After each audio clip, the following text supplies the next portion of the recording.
A great British castle is a fortress, a palace, a home, and a symbol of power, majesty, and fear.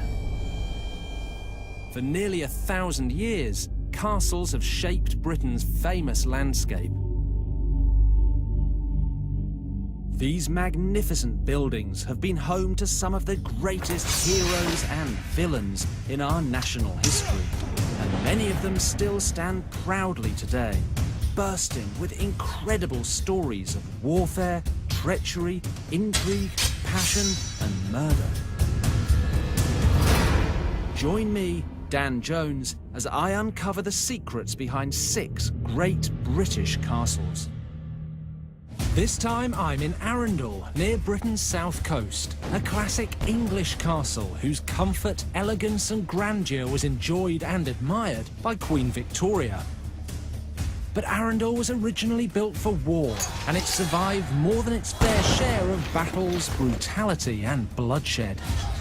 The story of Arundel Castle spans almost 1,000 years, and throughout it all, the lesson for its owners has been the same. Choose the right side and you get to keep all this. Choose the wrong one and you die.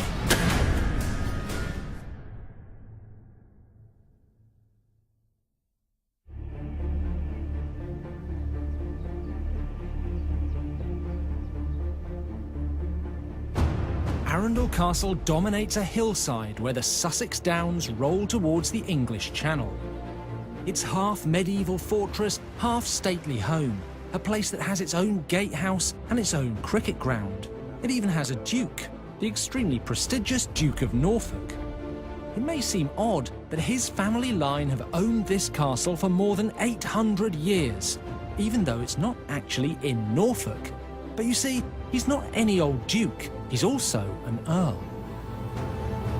Although we're in Sussex, Arundel Castle is the seat of the Duke of Norfolk, who's the first, or the most important, peer in the land. He also happens to be Earl of Arundel, the oldest earldom in the kingdom, so he's doubly important. In a few moments, Her Majesty would arrive at the Palace of Westminster, awaited by the Earl Marshal, the Duke of Norfolk, and the Lord Great Chamberlain.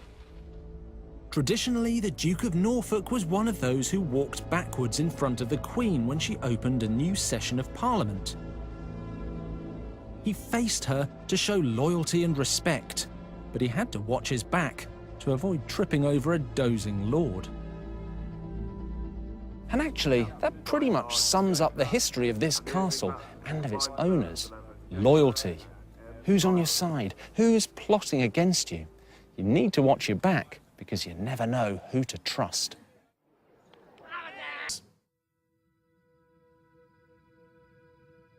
Just take a look at this private chapel in the castle grounds.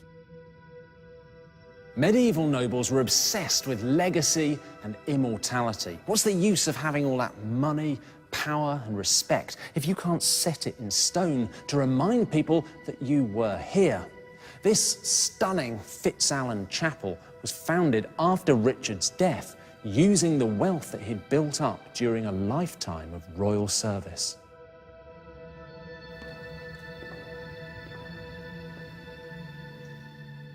Beginning with FitzAlan's grandson, virtually every one of the Earl's successors is buried here in this chapel, and you're left in no doubt about how important they were, or at least how important they thought they were. It's almost an overwhelming space. It's not very different from the tombs of the great medieval kings at Westminster Abbey.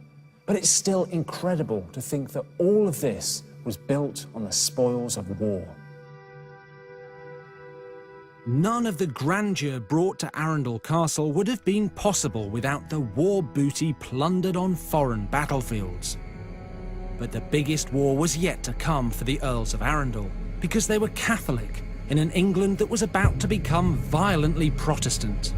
They would have to fight for their very existence under the reign of Britain's most famous king, Henry VIII.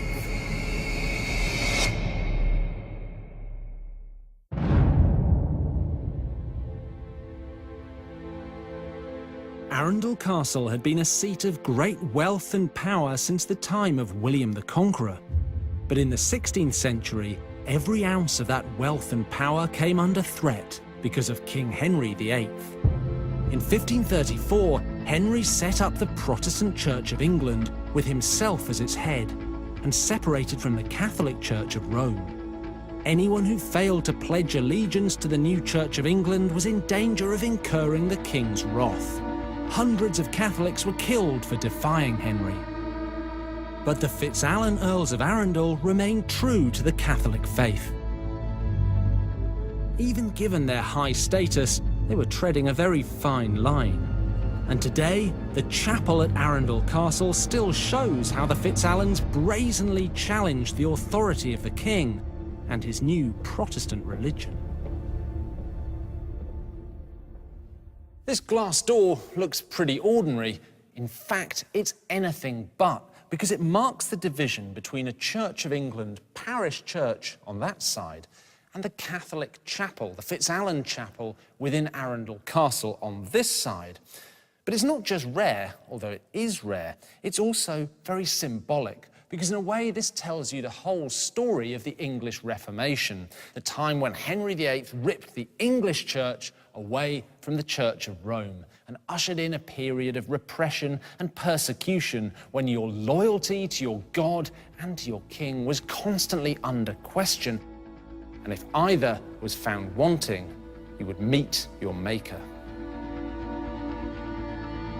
In 1555, the FitzAlans joined forces with another of England's most powerful Catholic families. Lady Mary FitzAlan of Arundel married Thomas Howard, the 4th Duke of Norfolk. From then on, this new Catholic dynasty would be known as the FitzAlan Howards, or sometimes simply the Howards. These statues represent the two families. On the one side, we have the horse of the FitzAlans, and then over here is the lion representing the Howards. It's the Earls of Arundel and the Dukes of Norfolk. This was a marriage of title, of wealth, and of power. This combined family now had two titles. They were the Earls of Arundel and the Dukes of Norfolk. But all that power and wealth was in jeopardy, as long as their Catholic beliefs were at odds with England's official Protestant faith.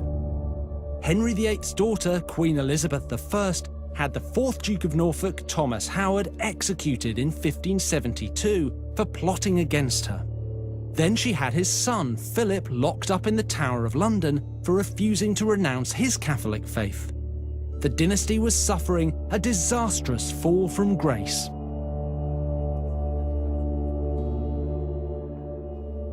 Jesse, after the turmoil of Henry VIII's Reformation, this was a very dangerous time to be a big Catholic aristocratic family, wasn't it? Yeah, it definitely was, and especially for the Howards, who are the preeminent Catholic family in the country. The Howards had a very, very turbulent 16th century.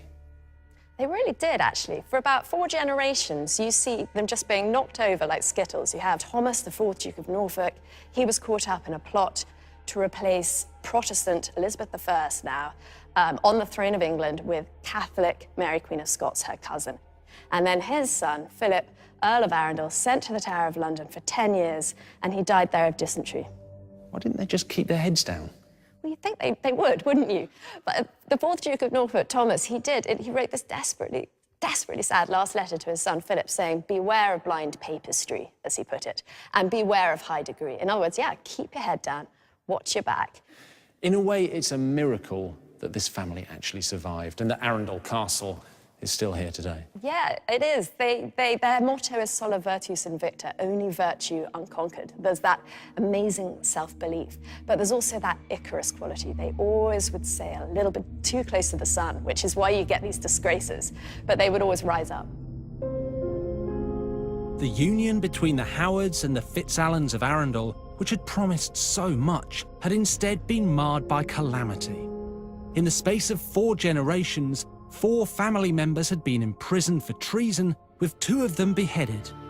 And of course they lost everything, their titles and their castle, which reverted to Queen Elizabeth I. It all leads you to wonder, how on earth are the FitzAlan Howards still at Arundel Castle today? How did they retain all their power and royal favour? They certainly didn't roll over and convert. They remain staunch Catholics to this day. Yeah. Today, the castle is very much a home, as well as a tourist attraction, and it does have running water.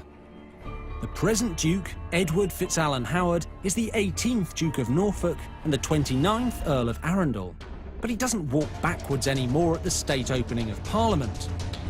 It was the tradition in order to show respect, but the Queen herself asked for tradition to change, because she worried the Duke might trip over and hurt himself. Arundel Castle is still home to the most prestigious peer in the land, who holds the oldest earldom in the entire country, and even has his own cricket team. Arundel Castle really is about as English as it gets. From William the Conqueror to the Queen, from invasion to reformation to revolution.